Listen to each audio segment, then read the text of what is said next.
Hello friends.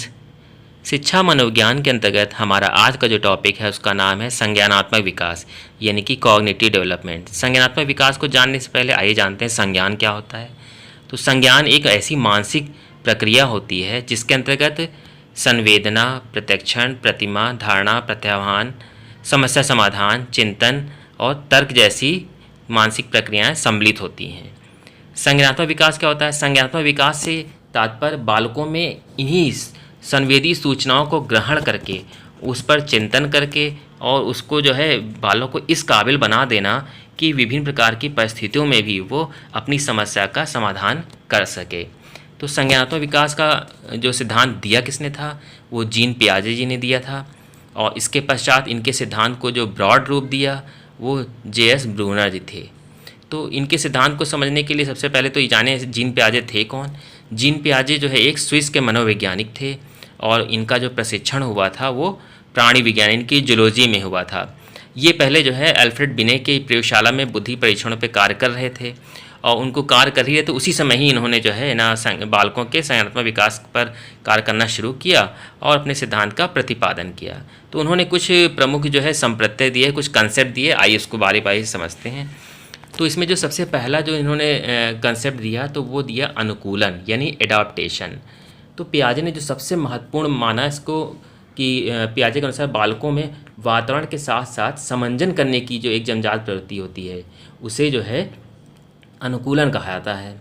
तो अनुकूलन मतलब कि किसी भी जगह पे एडजस्ट करने की जो एबिलिटी होती है उसे ही इन्होंने अनुकूलन बोला और इसको भी इन्होंने दो भागों में बांटा। तो इसमें जो सबसे पहला भाग है वो है एसिमिलेशन यानी कि आत्मसात्करण और जो दूसरा भाग उन्होंने बताया उसका नाम है एकोमोडेशन। दो भाग बताया। तो अब हम आत्मसात्करण को समझते हैं क्या होता है।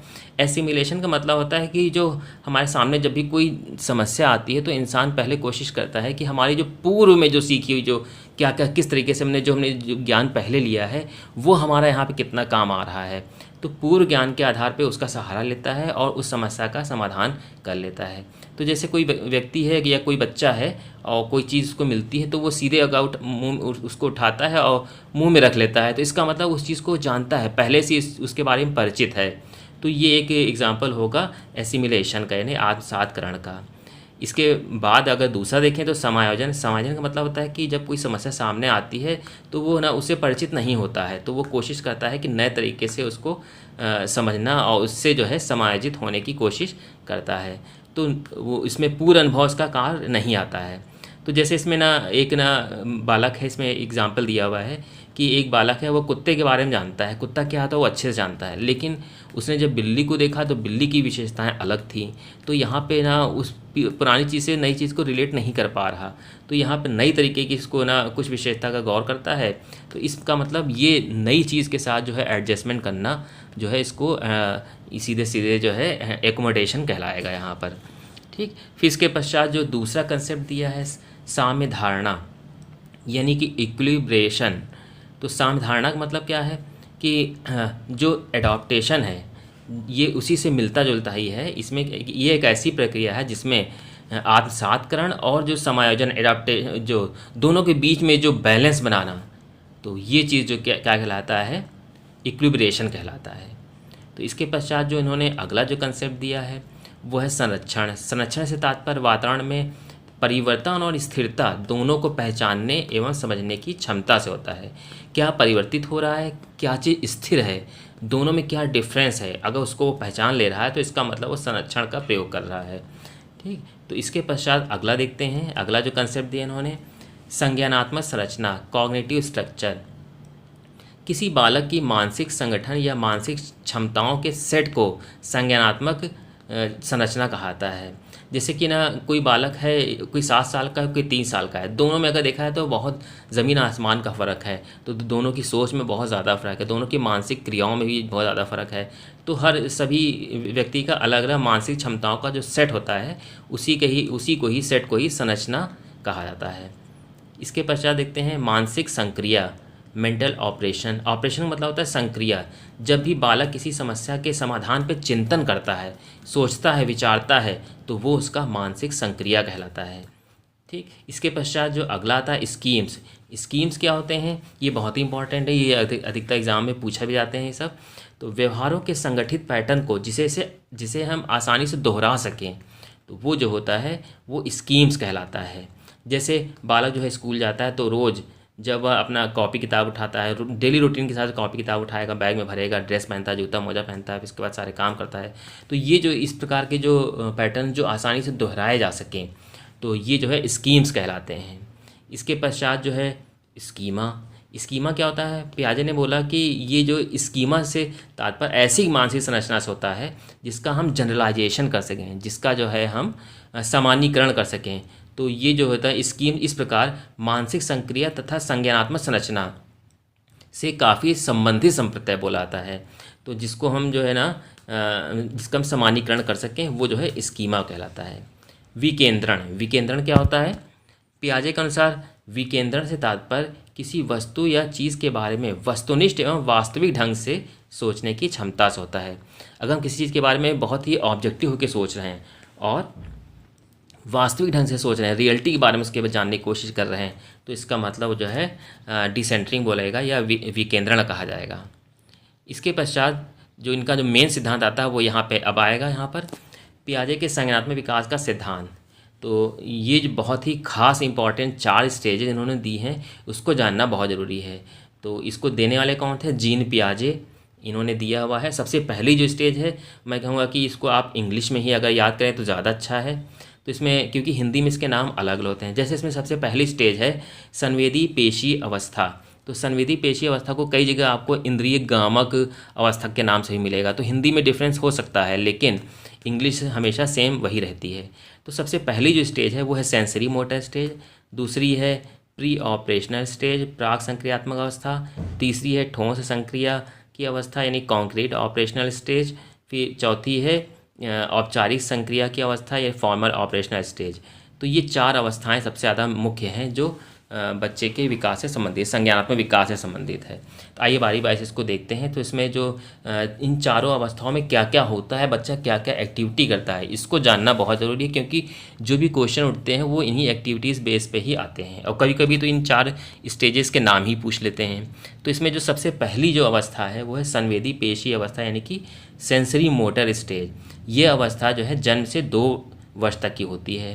तो इस अवस्था में क्या क्या बच्चा करता है ये चीज़ जानना बहुत ज़रूरी है। जन्म से 2 वर्ष तक की यानी कि जब बच्चा जन्म लेगा और उसके जब तक कि 2 वर्ष का नहीं होता तब तक वो कौन कौन सी एक्टिविटी करता है उसके संज्ञान संबंधित, तो ये सारी चीज़ यहाँ पर इसमें पूछी जाती हैं एग्ज़ाम में भी। तो ये अवस्था जन्म से 2 वर्ष तक की होती है और इसमें बच्चा क्या करता है, मुंह में किसी भी वस्तु को डालना और चूसना, ये सब काम जो है बच्चा करता है। तो अब इसको हम बार बार से अगर उसके महीने के हिसाब से देखें तो किस महीने में क्या क्या करता है, तो जन्म से 30 दिन तक की जो बच्चा क्या करता है, कौन कौन से क्या करता है, चूसने का प्रतिवर्त मतलब उसमें स्थापित होता है। किसी भी चीज़ को लेगा मुंह में डालेगा और ना, जैसे अंगूठा हो गया चूसना या कोई चीज़ के हाथ में आती है तो वो पहले मुंह में ही डालने की कोशिश करता है। फिर जब वो 1 महीने से 4 महीने की अवस्था का जब हो जाता है तो वो क्या करता है, तो वो शिशुओं में प्रतिवर्ग क्रिया आने लगती हैं, मतलब किसी भी चीज़ को दोहराना, कोई चीज़ गिर जाए उठाना फेंकना, इस टाइप से जो है वो कार्य करता है। फिर इसके बाद 4 से 8 महीने की अवस्था का जब शिशु हो जाता है तो वो किसी भी चीज़ को उलटने पलटने छूने और इन सब चीज़ों पे जो है ज़्यादा ध्यान देता है। फिर इसके बाद 8 से अगर 12 महीने का जब बच्चा हो जाता है तो वो क्या करता है, किसी भी खिलौने को अगर छिपा दिया जाए, 8 से 12 महीने का अगर बच्चा है मतलब लगभग साल भर का होने वाला जब होता है, तो अगर किसी खिलौने को आप अगर छुपा देंगे तो वह इधर उधर देखने की कोशिश करता है, खोजने की कोशिश करता है कि ना कि कहाँ गया उसका खिलौना जो भी वो लिए हुए था। फिर इसके पश्चात जो 12 से 18 महीने का जो समय होता है उसमें जो है वो कोशिश करता है, जो सीखने की जो उसकी प्रक्रिया होती है प्रयास एवं त्रुटि के माध्यम से कोशिश करता है, कोशिश करेगा, गलती करेगा, फिर गलती से ही वो सीखता जाता है। तो ये काफ़ी इंपॉर्टेंट है कि प्रयास एवं त्रुटि की अवस्था का पूछ ले तो सेंसरी मोटर स्टेज में है और 12 से 18 महीने की अवस्था में होता है ये गुण। फिर इसके पश्चात 18 से 24 वर्ष की जो 24 महीने की अवस्था में क्या होगा, 18 महीने से 24 महीने में यानी कि 2 वर्ष तक की आते आते उसमें जो है सबसे मेन जो गुण उपस्थित हो जाता है वो है वस्तु स्थायित्व का गुण। ये सबसे मोस्ट इम्पॉर्टेंट है, इसको आप जरूर ध्यान रखिएगा। वस्तु स्थायित्व यानी कि ऑब्जेक्ट परमानेंस, ये देखिए यहाँ पर ये चीज़ जो है सबसे ज़्यादा खास है और ये बहुत बार एग्जाम में पूछा गया है, इसलिए आपको जानना इसको ज़रूरी है।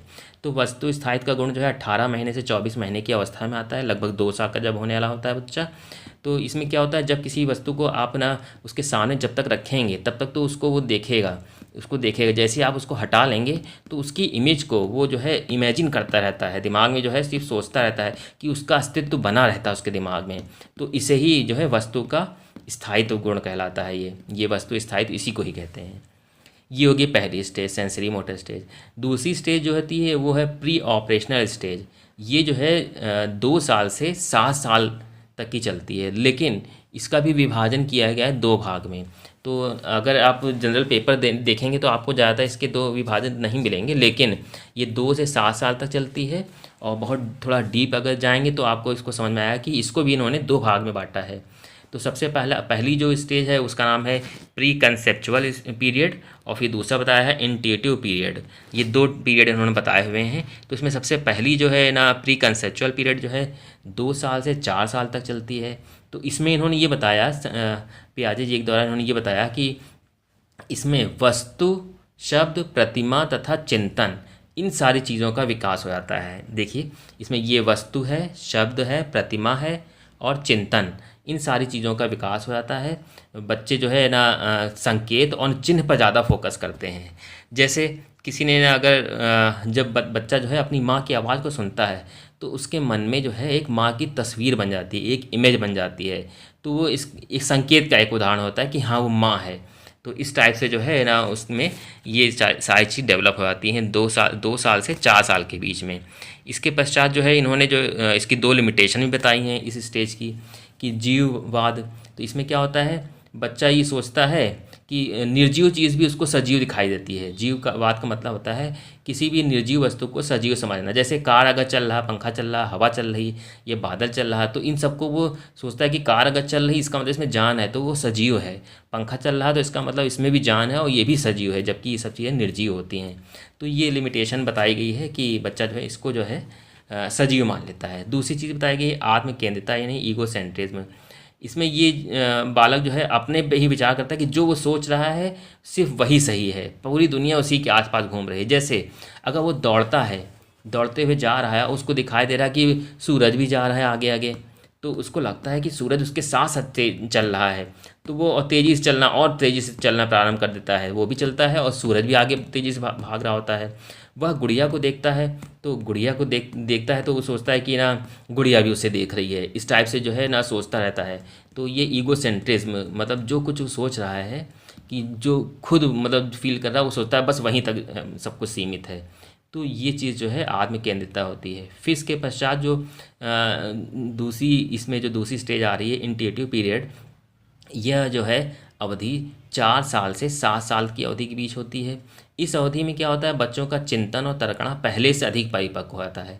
जो भी सोचता है, विचार करता है, उससे ज़्यादा वो कहीं ज़्यादा मेच्योर हो चुका होता है। इसमें बच्चा क्या क्या जान जाता है, इसमें सबसे खास चीज़ जोड़, घटाना, गुणा और भाग, ये चारों चीज़ तो ये चीज़ समझ जाता है। लेकिन इसमें जो सबसे खास चीज़ क्या है, वो इसमें पलटावी का गुण वो नहीं समझ पाता है। जैसे पलटावी गुण का मतलब 2 × 2 तो ये जानता है कि 4 होता है, 2 × 2 4 होता है, वो जान गया, समझ गया। लेकिन 4 को अगर हम 2 से डिवाइड करें तो 2 आएगा, ये चीज़ समझने में उसको दिक्कत होती है। तो ये होता है पलटावी गुण, यानी कि रिवर्स प्रोसेस वो जो नहीं जान पाता है। तो ये खास चीज़ है इस स्टेज की। तो ये दोनों स्टेज होगी, सेंसरी मोटर और प्री ऑपरेशनल। फिर इसके बाद जो तीसरी स्टेज आती है उसका नाम है ठोस संक्रिया की अवस्था, स्टेज ऑफ कॉन्क्रीट ऑपरेशनल। काफ़ी इंपॉर्टेंट स्टेज है ये जो अवस्था होती है वो 7 साल से प्रारंभ होती है और 11 साल तक चलती है। तो इस अवस्था की खास बात क्या है, ये ठोस वस्तु के आधार पर जो है ये मतलब स्टेज काम कार्य करती है।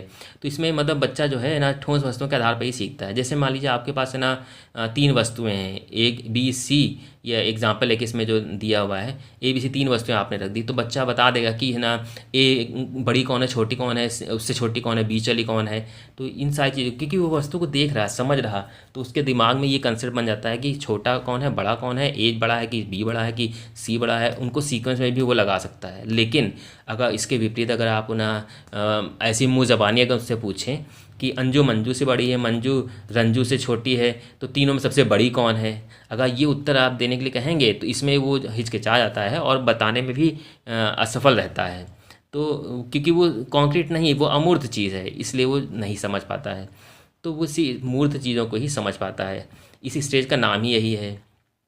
फिर इसके पश्चात इसमें क्या क्या चीज़ें डेवलप होती हैं, तो ये चीज़ बहुत ध्यान देना है। इसमें पलटावी का गुण इसमें आता है। इस स्टेज में पलटावी का गुण जो है वो समझ जाता है। वो 2 × 2 4 कैसे हुआ, और 4/2 2 ये निकल के आ रहा है, तो ये चीज़ भी समझ जाता है। उसके पीछे कौन सा नियम है, ये चीज़ समझ जाता है इस स्टेज में। और जो सबसे खास चीज़ क्या है इसमें, इसमें ये देखिए, इसमें कौन कौन सी चीज़ें विकसित हो जाती हैं, संरक्षण, संबंध और वर्गीकरण। ये 3 चीज़ें जो है खास करके जो है बच्चे में डेवलप हो जाती हैं।